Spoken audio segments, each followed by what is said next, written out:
Hey guys, welcome back. Detour Live. We're 6 stages down of the Tour of Spain, and Iffy has made some big statements after last night's stage. He is so excited, and of course, I'm joined and talking about four-time national road champion John Trevorrow. We're joined by a regular guest now, Stuart O'Grady, Olympic champion and Paris-Roubaix winner, and director of the Santos Tour Down Under.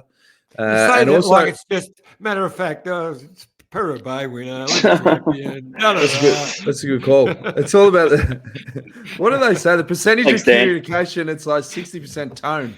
So I need to probably work on just rattle it off. That's cool. Absolute legend. A whole career in 10 seconds. That was beautiful. Yeah. Now I'm actually normally we start with our guests, but I want to start with you, John. John, you've made the statement that yesterday is one of the greatest ever stages you've seen ever, and Michael Matthews' ride was one of the his best or greatest ever ride. Please explain. They're big statements, mate. They were big statements. Look, I watched all the stages of the Tour and the Giro and that, but it was exciting from the start. That I have never seen a break work as well together as that break last night. They were like a one team doing a team time trial. They were just so organised, and even when the pressure was on, it took them a long while to reduce that deficit. They go out to 7 minutes, so that impressed me. The fact that Mike Exchange took it on early because no one was interested in containing that break. So they believed in Michael right early on. They weren't sure whether it was going to be too hard for him to finish or not, but they did believe in him. So they put the hammer down. Then the wins came, and it was just something happening all the time. And I reckon Matty Keenan and Dave Macca did a really good job. Pretty easy for them really to build up the excitement, because it was just building and building. Will they catch them? Will they not catch them? And I got to tell you, at the bottom of the climb, I thought the break was done.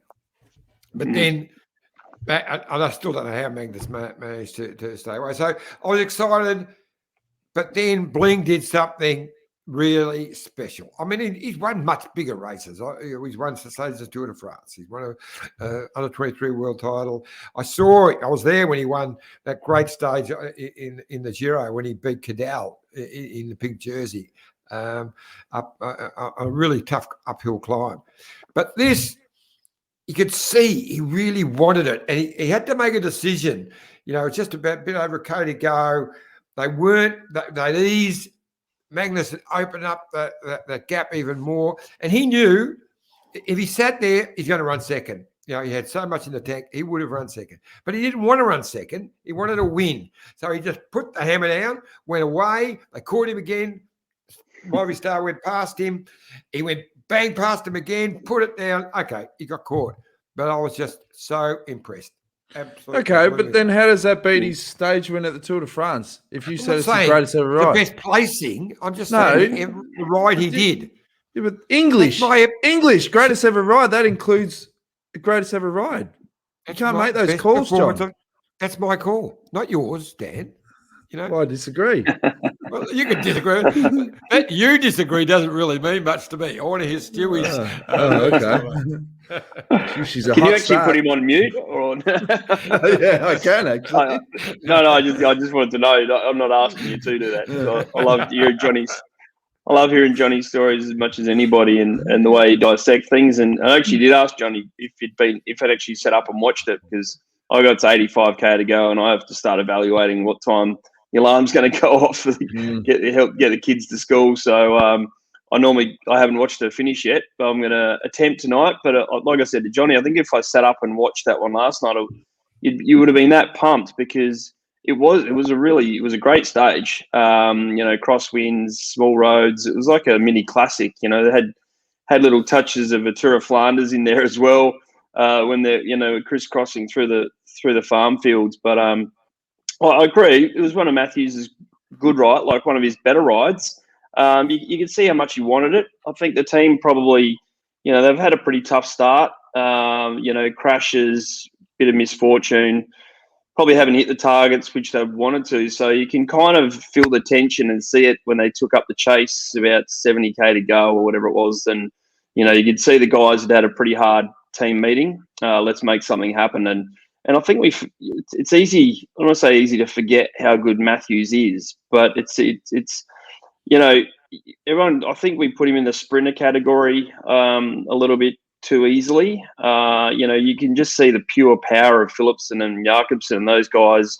And Matthews hasn't quite got that same amount of HP, but mate, he's up there in the classics and Liège and Amstel, which is something that no sprinter can do. So, to see him get up there yesterday just the pure pace of the climb at the bottom, and for him to be ahead of a lot of the climbers, just seeing, Yatesy get blasted off the wheel is pretty amazing, to be honest. Like Johnny said, he really wanted that, and he was all in. He had a crack, but it didn't quite work, But you'd prefer to kind of go back to the bus going with no regrets, and that was one of those moments. A lot of riders, you go back with regrets, going, "Oh, I should have done this, I could have done that." But once the boys commit to riding on the front, it's all in. You are all in, and that ride by Cort was just phenomenal, to be honest. He just kept the strength he showed to swap off at the bottom, all day in a breakaway, in a tough, hard breakaway. It wasn't a Tour de France, get the gap and then slow down to 30k an hour and roll along. It was, the pace was on all day, which was the most impressive part about that. But then, when he got to the bottom of the climb, I can't remember the name, Boha or the Euskaltel rider, attacked and just, that was his TV attack, one for the sponsors. Bang, he blew up and finished minutes and minutes behind.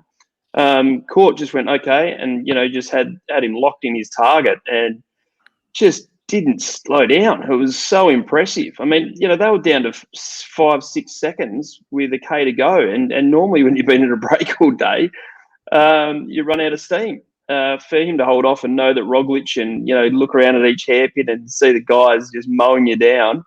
That was a fantastic result, and I'm really happy that he actually got the win. Mate, Magnus Cort is one of the great cycling characters. Like off the bike, because he obviously rode with Green Edge back in the day. They used to give him crap about he'd always just wear denim, like all the time, 24/7. He'd wear denim shorts or denim pants. Like everyone would have their tracksuits. Nah, he gets his denim on. And then the Scandinavians are a little bit different, aren't they? But mate, how tough are they? They're such a hardcore breed. And denim pants are they jeans, mate? Denim pants are jeans, yeah. Thank you. All right.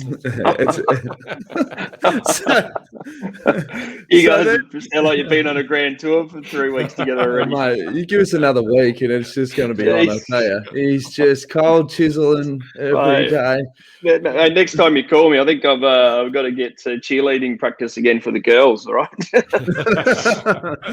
But I remember the Vuelta that he won a couple of stages, and he didn't have a girlfriend at the time, and then we took the mickey out of him on the backstages and said, if anyone wants to go on a date with Magnus, submit a message to the team.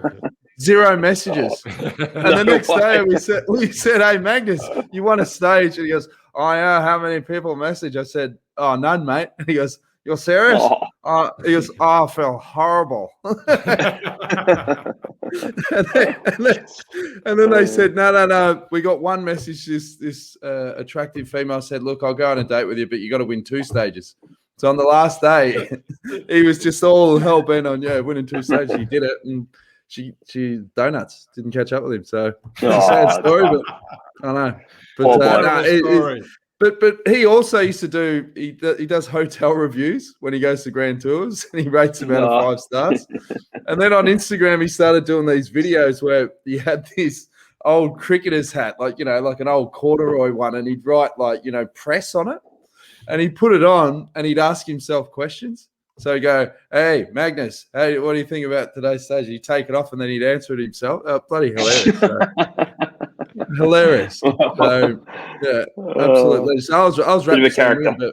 Bit of a character. So, but Iffy Roglic back in the overall lead, it was obviously bound to happen. But what do you think in terms of the GC shake-up?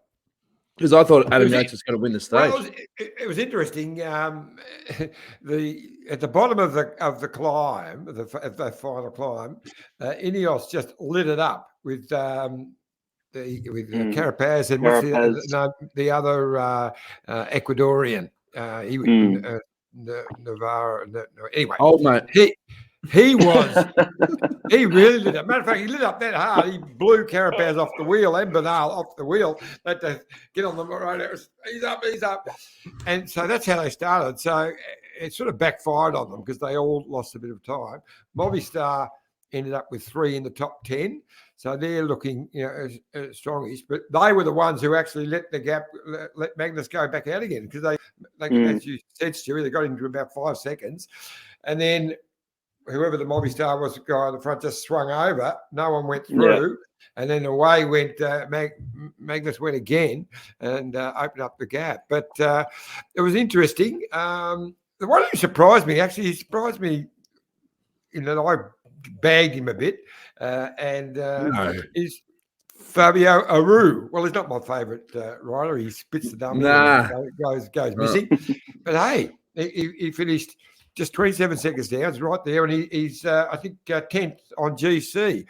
So maybe he's on his way back. But he said he's retiring. Yeah, but if he pulls out a big result and gets an offer, surely he's going to go, pull the trigger a bit early on that. I'm back. No way. Anyway, I have bagged him a little bit of recent times, so I'll give him a tick. He's been impressive on this Vuelta. So obviously, there's a lot more racing to go. Iffy, and stage 7 looks like a yuck. Yeah. How'd you like that one, Stewie? Out of the blocks. Honestly, if for those that don't, I mean that is a non-climber's cyclist nightmare. A category 1 from the start. There's nothing more horrific. Nothing that scares you more in a Grand Tour than a Cat 1 from kilometre 0, because you just know you're in for it, and look at it, it's relentless. So you dive bomb straight back down, and you don't even get like a plateau or a bit of an area to come back to. It's whacked back up another little kicker. So they're going to go berserk at the bottom of this, and it's just going to have a look at that profile. That is that. Oh mate, my legs are screaming just looking at that. To be honest, there'd be quite a few riders. Should be great. Should be great from the couch and watching it on TV. And I'll try not to do the spoiler alert for you tomorrow morning like I did this morning. But there would be a lot of riders who would be really worried about time cut in this stage. It's only Tim the vet. Mate, that's not mine. That was mine. No, 152k kill, 152k. That's short.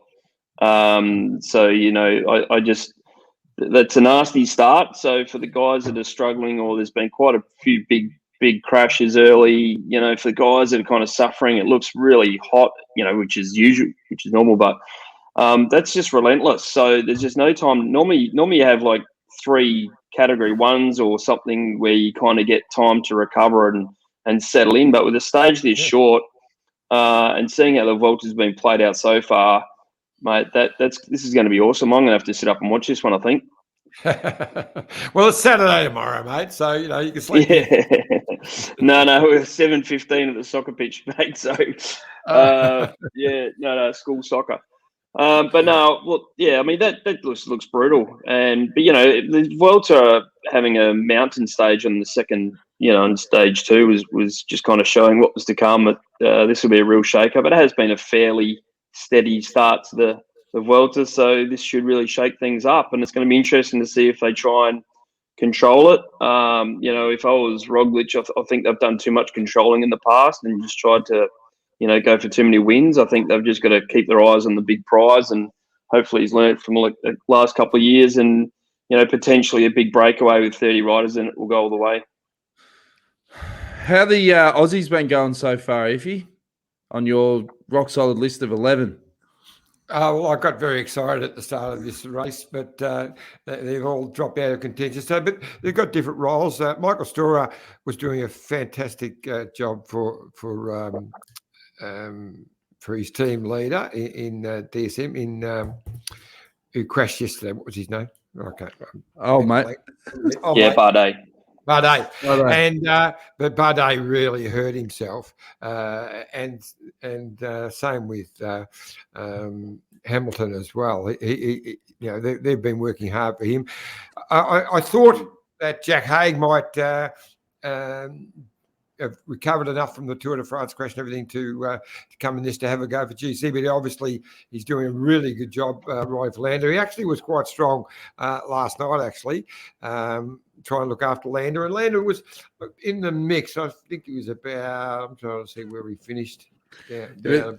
Sheriff's, he would never have been a guy to go in with like dual leaders and stuff. He'd be like very clear. This is the plan. Know what your role is. There's no point in, fluffing around with this. Be really clear on this is what we're doing. It's going to be really interesting to watch Movistar. It's Valverde's final Vuelta, final season. They're running, I think they're second, third and fourth overall. So they're going to have to do a bit of moving and shaking at some stage. Was that what their result was? Yeah, I think they're overall second, third and fourth. So, Mass is at 25 seconds, Lopez at 36, and Valverde at 41. Yeah, so, look, at some stage, and I'm not saying tonight or today's the day to do it, but, I'm pretty sure normally Movistar, their number one objective is to win the team's classification. They kind of have to win that as, Movistar, the company, the sponsor. They've been around for forever.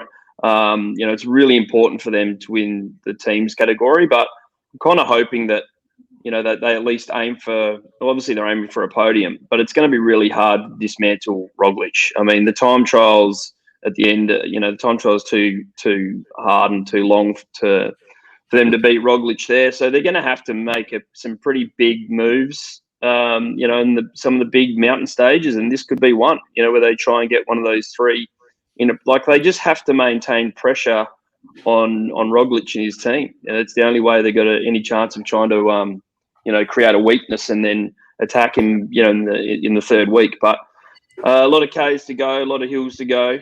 But it's just they have to start. There's no point getting to the third week and being, even on level time, because Roglic is just going to blast them out the back door. Yeah, exactly. No, I agree. I reckon Enric Mas is the rider that will go the best out of the Movistar guys, because he did look, he has looked quite good. But the Jumbo-Visma guys team looked a little bit vulnerable on that stage 3 climb. It wasn't a huge day in the mountains, just a hard finish. But there was no one with Roglic in the last K of that. They were all spat out the back. Well, maybe they've been told to kind of just ease off on a bit, and normally that first mountain day or the first major climb in any Grand Tour, you're either really good or you're really bad. There's been a lot of build up. You might have a bit of pressure, a bit of stress, and you're kind of not firing. It takes a couple of days to get the body into the rhythm. So. But maybe they've told guys to just sit up. I mean, Reese was a classic of that with us. As soon as we got, if I wasn't meant to be there, chaperoning Carlos or one of the Schlecks, then it was literally sit up and recover, and roll in and use that right in the last 10K or whatever it was to, a bit of active recovery. Now they jump on the home trainers, I guess. But, maybe they've learned to, save as much powder in the gun for when they really need it. Yeah, exactly right. I've been impressed with young Jay Vine, who with Alpes and Phoenix, who's been working on the flatter stages to contain things for Philipsen. The king of Zwift. Yeah, that's the one. It's what a story, Stewie. To come out of it and get selected. I think it was a tour of Hungary he went to. Tour of Turkey. First race he met. So tour of Turkey, was it? Yeah. No, Hungary. Was Turkey. It? What are the other? Turkey. It might have been Turkey. Yeah. It was Hungry, Turkey. I don't know, but you're making me pretty hungry, guys. But I think he met because of COVID, he couldn't get over early, so he met the team the night before the race started, and then went in and did a fantastic race and ran second over. And he went straight in as straight in as team leader as well, which you hadn't even heard. He rocked up to the hotel. I mean, and you rock up and see all these legends and superstars, blokes you idolise, and the first team meeting you're the captain or leader. That's pretty cool. I mean, it normally took me a couple of years to even get a sniff at having to go, but it's amazing how times have changed, and to get selected by winning a virtual global event is just crazy. And that was the race. That was the race that Cav started. Everyone going, "Oh, he's back!" That was when he won 4 or 5 stages. So yeah. Excellent. So what else is news, Johnny? Well, we've got Grace Brown on the show on Sunday, so we're going to have a yap with her. So she's unfortunately had to finish her season early. That shoulder injury she got in the Giro, even though she didn't think it was that bad, and she rode a brilliant time trial at the Olympics for 4th, just missed a medal. It's gotten worse, so she goes into hospital next week in Belgium, I think, and they're doing an operation on her shoulder. So she's coming on for a chat on Sunday. I know that tomorrow night we haven't got you, Dan. You're pull the sickie, so I'm going to have to captain the ship. That'll be fun. What could go wrong? Yeah. Well, that's going to be an interesting edition to watch, isn't it?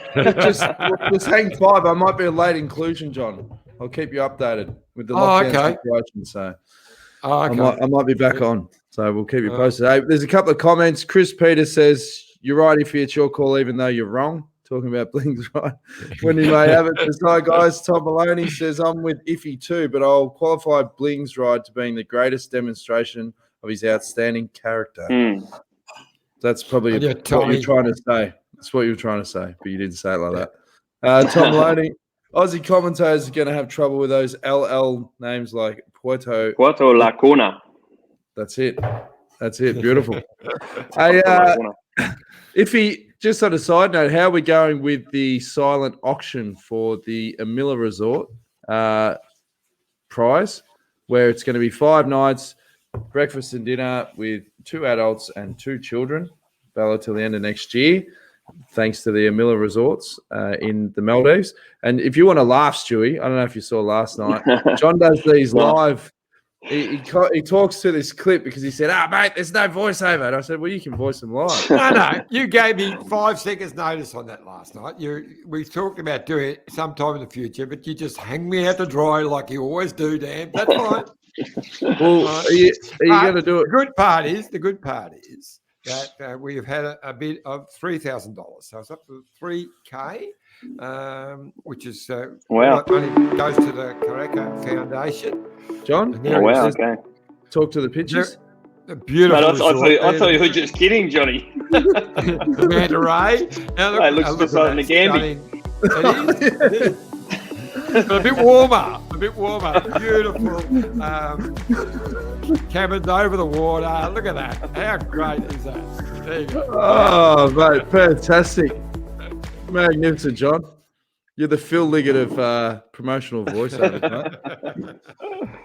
Good job, boys. I'm gonna have to love you and leave you. No worries, mate. I've got some stuff to get to, but thanks for having me on the show, and I'll try and sit up tonight. And one quick question for you, mate, because as you know, we had Scotty Sunderland yesterday, who was talking about the races he does in Europe, and of course the Cadell Evans race. So, what's the latest? Where are you at with the Tour Down Under? Because we're all desperate to get over and watch it.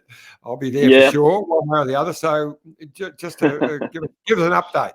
Oh, look, I can't really go into too much more. Obviously everyone's just doing whatever we can, but, with restrictions in place as they are still, look, we're just all trying to organise the best event we can with the regulations and restrictions. It'll probably be in place for next year still with the international quarantine, so that's making things pretty tricky. But I think hopefully by the end of the year we'll be in a very different place nationally. The vaccine rollout will be hopefully hovering around that 80%, and borders will be open. I mean, just having our state borders open is critical. So for the time being, we're just obviously working away extremely hard in the background, despite everything going on to give the cycling fans and a reason to come to Adelaide in January and be a part of the Tour Down Under again. Yeah, Good stuff. Well, good luck with it all, mate. I love your positivity and Got to stay positive. That's it. Yeah. No, look, obviously, it's really tricky with the international board, with the borders and the 14-day quarantine. At the moment, that's really tricky, and even it's difficult for Australians to get home. Even when they're fully vaccinated, to have to come, just like our Olympians have just done. And then South Australian Olympians who flew in via New South Wales had to actually do another 14 days, so 28 days. So, look, right now is not the time to be trying to, put too much pressure, I guess, on SA Health. They've got a lot going on trying to keep the state's head above water. We're ready to go for whatever, I guess, restrictions and things are in place, but we'll definitely have something for everyone to come and cheer at. Well, if you need someone to do some voiceovers for your sponsors' videos, John, we're more than happy to help out, mate. Complimentary. Sounds good, guys. Thanks for having me. All right, mate. Take it easy. See you, Stuart. See you guys.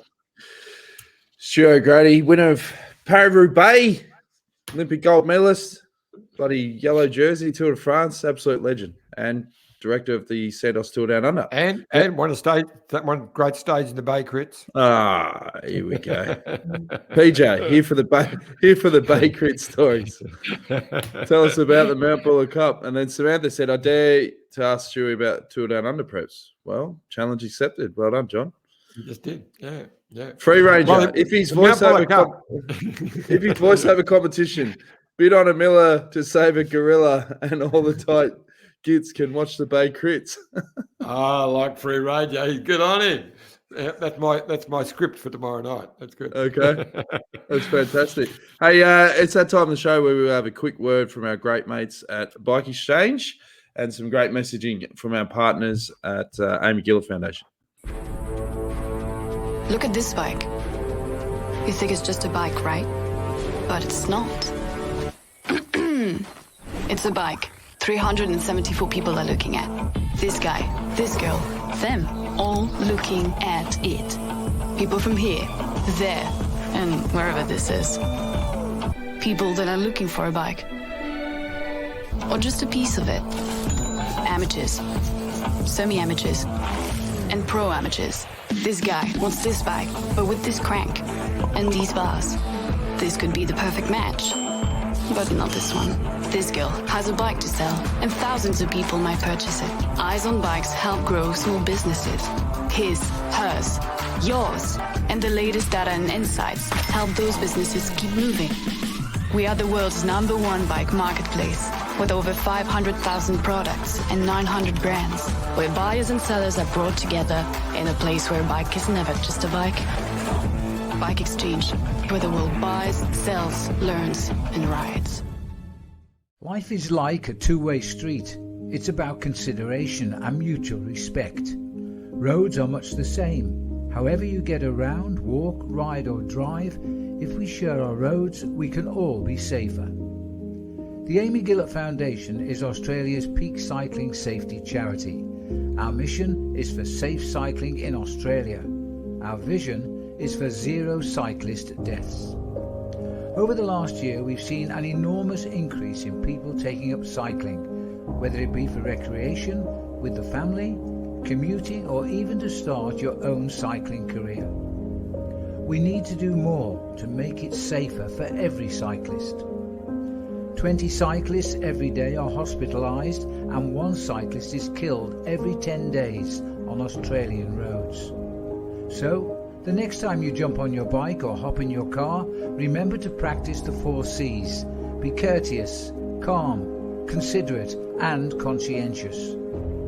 Every cyclist death is preventable, and we all deserve to get home safely. Please donate to help the Amy Gillett Foundation make the roads safer for you and for me. Thanks again to our great mates at Bike Exchange and some great messaging there from the Amy Gillett Foundation. Now, Iffy, we're starting to get legs for the Detour Peloton or the delegate, as the Free Ranger said. for the Amy's Grand Fondo, which is going to be at the end of October. And we've been telling people, get involved. Get on the Amy Gillett Foundation website, amygillett.org.au. And we might have some kit being designed, Iffy. We've had people talking to Amy Gillett. Vaughan and Katie are starting to chat, and it looks like it's going to happen, mate. That's exciting. Well, it is exciting, and from what you were saying to me, that we might get our great listeners, viewers, to have some input into the design, along with the people at the Amy Gillett Foundation, get the right message. But we can have some fun with this, and I reckon we could end up with a large peloton, the Detour Desperates, or something like that, up at Lawn, because it's a wonderful ride, absolutely sensational event. The Amy Gillett Great Ocean Road Grand Fondo. It's actually an entry into the Grand Fondo World Championships. So not that we'll be worrying too much about that, Dan. I don't know. No. We've got an e-bike section anyway. No. I'm looking forward to it. It'll be brilliant. Let's just hope we're out of lockdown by that time. Well, I've sent Jules a link to jump on the show, but he's obviously tied up at the start. So then I've gone podcast fishing. I've sent the sheriff, but I haven't got the blue tick, so he's under the pump. But Vaughan will probably jump on and give us an update on what's happening with the kit and a bit of a recap of what's happened on the race so far. The Detour delegation, free ranger, that's what he reckons we should call it. That makes sense. That's good. Yeah, I like the Detour Desperates, but that's fine. I like delegations probably makes a bit bad. So what are we going to do? That are we going to do the 140 Ks or what's going to be? So how many rides am I going to need to minimise the amount of pain the day after if I just went into that stone cold? Because I probably wouldn't get through it even on an e-bike.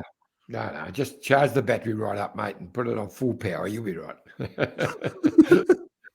Well, if you're on an e-bike and you're on full power, it doesn't take too much. But if the battery goes flat, you're in deep pain.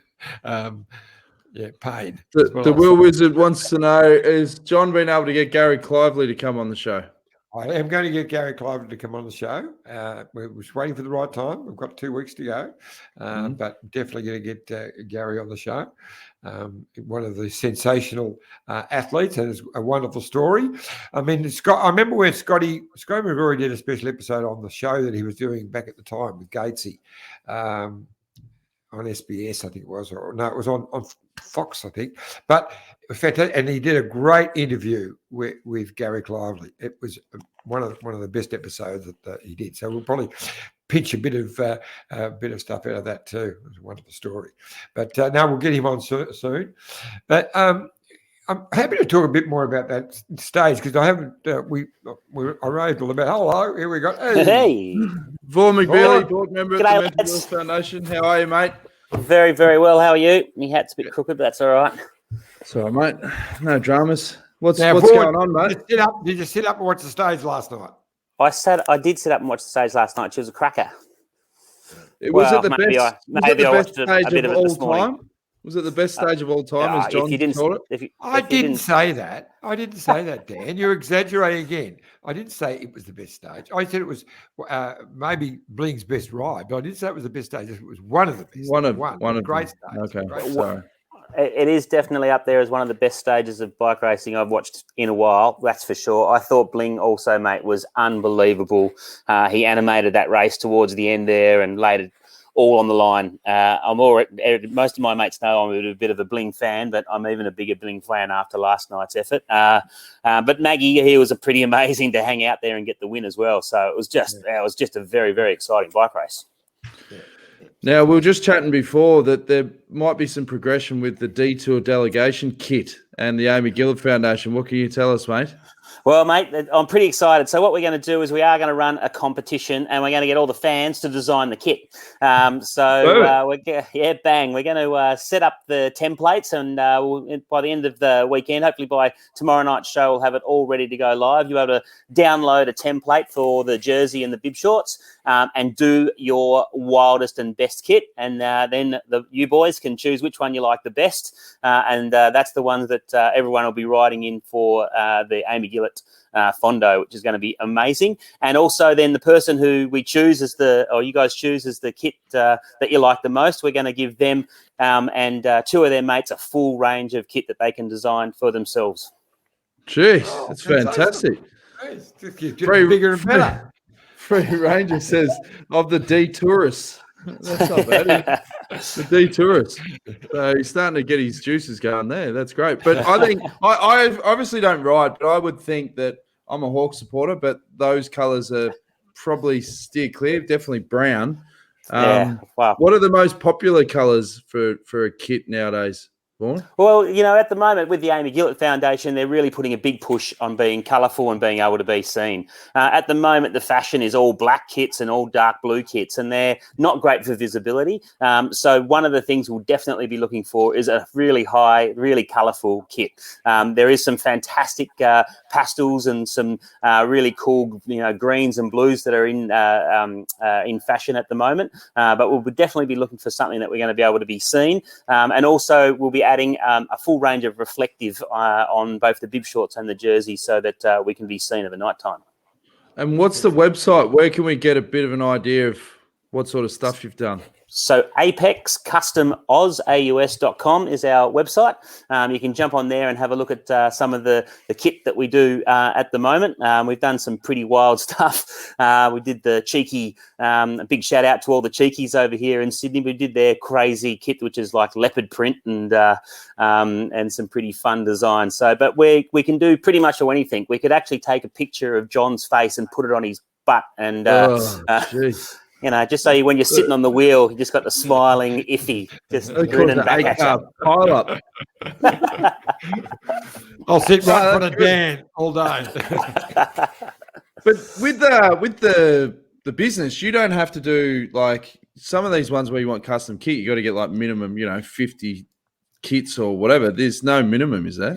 Zero minimum. If someone wants to do one jersey, we'll make one jersey for them. One jersey, one set of bibs, and we do that quite a bit. People who just might have a small business and they ride and they like to ride and they just want to get a set of kit with their branding on it. We'll do one jersey, one bib short. Our production time's about 4 weeks, it's been a tough year. I won't lie in the industry across the cycling industry. 4 weeks. 4 weeks, mate. What do you do? A sleeve one day, a sleeve the next day. Yeah. We have to fly, like a bit of material from Italy, another bit of chamois from somewhere else. Shoddy. Chris Peters says we definitely don't want white nicks. No, that's obviously a no-go as well. Well, unless you're the world champ. But even then, that's like frowned upon, isn't it? If you go the full white, it looks terrible. Yeah, I've got a pair. Somehow I don't know how I inherited them, but in amongst some of my old stuff, a pair of those gold and white nicks that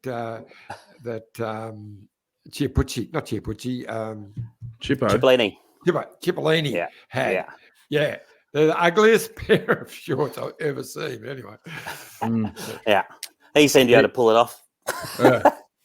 Who's your prediction for stage 7, lads? Who's going to win the stage today? Is it Chook Lotto again? Breakaway goes up the road. No one wants to chase. Yeah, it's going to be more interesting, I reckon, tonight because of, you got the Cat 1 right out of the gun. So that's where the break will definitely probably go. And how much head they'll give them, I don't know. Roglic was pretty amazing last night. Didn't show his face to the last minute and then came out and pounced. It's another good opportunity for Bling to get a few more points because he might be able to hang on there or thereabouts if they don't let a break go and get to that first sprint because he's riding so well.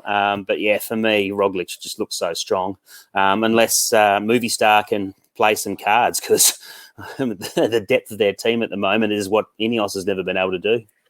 Yeah, that's right. Who's your tip, Iffy? Yeah, look, I think it's going to be a break. I think a break will win. I think they might have trouble getting away in that first stage, but somewhere in that middle section, after the Cat 1, it's a solid day. I think it might be just a bit too hard for Bling, but it'd be great to see him if he can if it can come back together after that Cat 1 and he can get himself up for that intermediate sprint would be good. But I think it'll be a break. One of the strong guys who's just a bit down on GC. I feel it'll be one of those. Yeah. Yep. Good stuff. Well, it should be an interesting stage. Anything you want to add before we wrap things up, Iffy? No. Thanks for coming on board, Vaughan, and so much for helping with the clothing. I'm looking forward to it. It's going to be a lot of fun.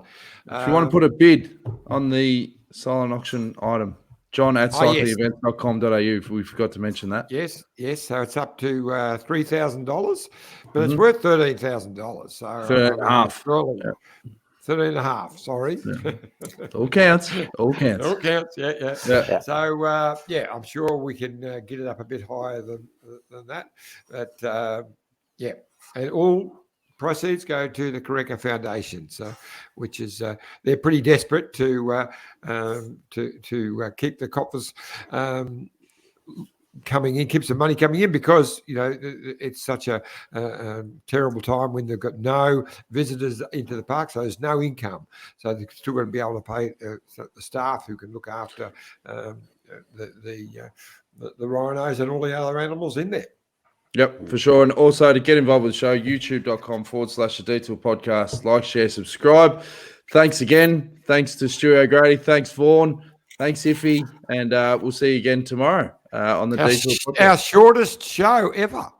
No, it's not. Oh, it would be up there. 41 minutes. That's perfect. It's perfect. In and out. As soon as you start to waffle on, pull the ripcord. All right. Thanks, guys. See you again tomorrow. Love your work. See you guys. Thanks.